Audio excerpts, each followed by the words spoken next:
Ja, v prvem krogu spomladanskega srečanja smo vsekakor želeli premagati današnjega nasprotnika Livarja, ki se je pokazal z eno čvrsto ekipo. Sicer nima neke pretirane kvalitete, ampak kot rečeno je bila ekipa zelo čvrsta, disciplinirana, čakala na naše napake. Mi nekako v prvem polčasu smo imeli vajati v svojih nogah, bili boljši, so ustvarjali neke priložnosti, kljub temu, da igra ni tako stekla, kot bi lahko. V drugem smo pa nerazumljivo padli, sicer ni bila taka dogovor, ampak v glavah je nekako bilo, da smo skozi prvi polčas v bistvu ustavili nasprotnika z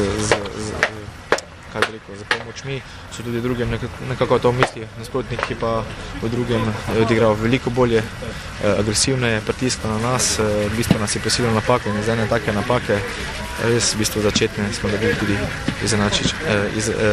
gol za remi.